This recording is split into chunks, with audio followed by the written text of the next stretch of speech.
Assalamualaikum warahmatullahi wabarakatuh. Saya Munyanto, calon guru penggerak angkatan 10 dari SD Negeri 6 Dongko, Kabupaten Trenggalek. Pada kesempatan ini saya akan memaparkan koneksi antar materi modul 2.2 pembelajaran sosial emosional. Pertanyaan pemantik pertama.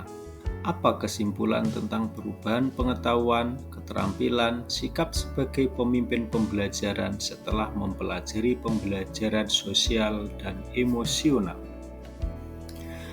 Dalam pembelajaran sosial dan emosional di modul ini, saya menjadi lebih paham tentang pentingnya pembelajaran sosial dan emosional dan penerapannya dalam pembelajaran di kelas.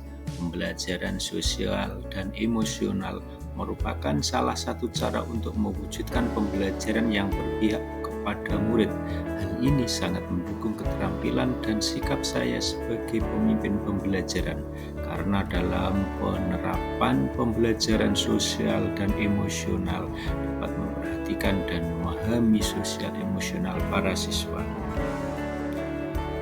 Dengan memahami sosial dan emosional siswa, kita dapat mencari solusi permasalahan yang dihadapi siswa dengan baik. Tidak lagi terfokus pada kesalahan yang dibuat siswa, tetapi sekarang saya fokus pada kelebihan dan potensi yang dimiliki siswa. Pertanyaan pemantik kedua.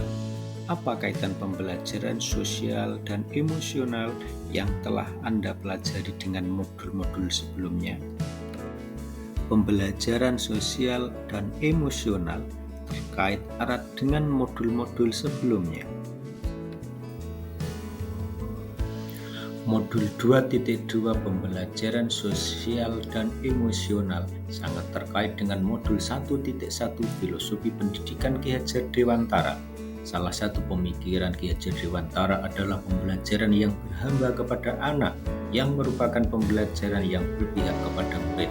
Jadi, pendidik harus peka terhadap kondisi sosial dan emosional muridnya sehingga siswa dapat mengikuti pembelajaran dengan perasaan yang senang dan nyaman. Kaitan modul 2.2 dengan modul 1.2 nilai dan peran guru penggerak. Guru yang memiliki pemahaman tentang nilai dan peran guru penggerak akan lebih mudah dalam mempraktekkan penerapan pembelajaran sosial dan emosional di kelas. Dengan memahami latar belakang sosial dan emosional murid, guru penggerak bisa menjadi pemimpin pembelajaran untuk mewujudkan kepemimpinan murid. Kaitan modul 2.2 dengan modul 1.3 visi guru penggerak. Pemahaman kompetensi sosial dan emosional sangat mendukung untuk mewujudkan visi seorang guru penggerak. Dengan memahami latar belakang sosial dan emosional murid, guru penggerak dapat memaksimalkan perkembangan murid sesuai bakat dan kelebihan yang dimiliki murid. Kaitan modul 2.2 dengan modul 1.4 budaya positif. Pembelajaran sosial dan emosional dapat dilaksanakan dalam beberapa cara, yaitu dengan pengajaran eksplisit, pengajaran integrasi praktek, mengajar guru dan kurikulum akademik, serta pengajaran penciptaan iklim kelas dan budaya sekolah. Dengan demikian, guru dapat mengaplikasikan pembelajaran sosial dan emosional sesuai dengan kondisi sekolah masing-masing, sehingga budaya positif dapat tumbuh menjadi ekosistem kelas yang saling menghargai dengan lingkungan kelas yang nyaman sesuai aspek kesadaran diri dan manajemen diri dalam kompetensi sosial emosional. Kaitan modul 2.2 dengan modul 2.1 pembelajaran untuk memenuhi kebutuhan belajar murid. Dengan mengintegrasikan pembelajaran berdiferensiasi dengan pembelajaran sosial dan emosional, guru akan memberikan pembelajaran yang lebih bermakna kepada siswa berdasarkan kesiapan belajar murid, minat murid, dan profil belajar murid, sehingga pembelajaran benar-benar dapat diwujudkan sesuai dengan kebutuhan murid sepenuhnya. Kaitan semua ini untuk membentuk guru yang mampu memberikan pendidikan menyeluruh dan berpusat pada peserta didik. Pengalaman dan pemahaman saya hingga tahap ini, Pertama, sebelum mempelajari modul ini, saya berpikir bahwa pembelajaran berdiferensiasi sudah dapat mengakomodir semua kebutuhan belajar murid, sehingga guru dapat mengajarkan materi sesuai dengan kebutuhan, kemampuan, dan minat siswa.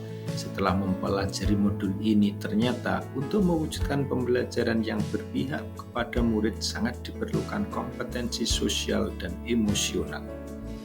Kedua, berkaitan dengan kebutuhan belajar dan lingkungan yang aman dan nyaman untuk memfasilitasi seluruh individu di sekolah agar dapat meningkatkan kompetensi akademik maupun kesejahteraan psikologis. 3 hal mendasar yang penting yang saya pelajari. Pertama, kompetensi sosial dan emosional, yaitu kesadaran diri, manajemen diri, kesadaran sosial, keterampilan berelasi, dan pengambilan keputusan yang bertanggung jawab. Yang kedua, kesadaran penuh untuk lebih fokus terhadap situasi dan kondisi saat ini dan dapat mengetahui kelebihan dan kekurangan diri. Ketiga, implementasi pembelajaran sosial dan emosional di kelas dan di sekolah dengan 3 cara, yaitu dengan pembelajaran eksplisit, integrasi dalam pembelajaran, dan menciptakan iklim kelas dan sekolah. Ketiga, berkaitan dengan nomor 2 perubahan yang akan saya terapkan di kelas dan sekolah. Bagi murid-murid, murid adalah gudang ilmu. Kita berusaha mencari kekuatan dan kelebihannya, bukan mencari kelemahannya dalam mencari solusi masalah sosial dan emosional murid. Melaksanakan pembelajaran berdiferensiasi yang diintegrasikan dengan pembelajaran sosial dan emosional dengan menggunakan salah satu bentuk implementasi pengajaran, yaitu pengajaran eksplisit, pengajaran integrasi praktek mengajar guru dan kurikulum akademik, serta pengajaran penciptaan iklim kelas dan budaya sekolah. Bagi rekan sejawat, berusaha menjadi pribadi yang dapat menerapkan KSE dengan baik, sehingga bisa menjadi teladan bagi rekan sejawat dalam pembelajaran sosial dan emosional dan dalam penerapan di kehidupan sehari-hari.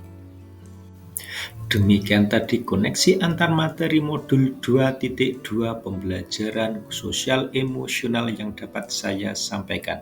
Ada kurang lebihnya mohon maaf. Terima kasih. Salam dan bahagia. Assalamualaikum warahmatullahi wabarakatuh.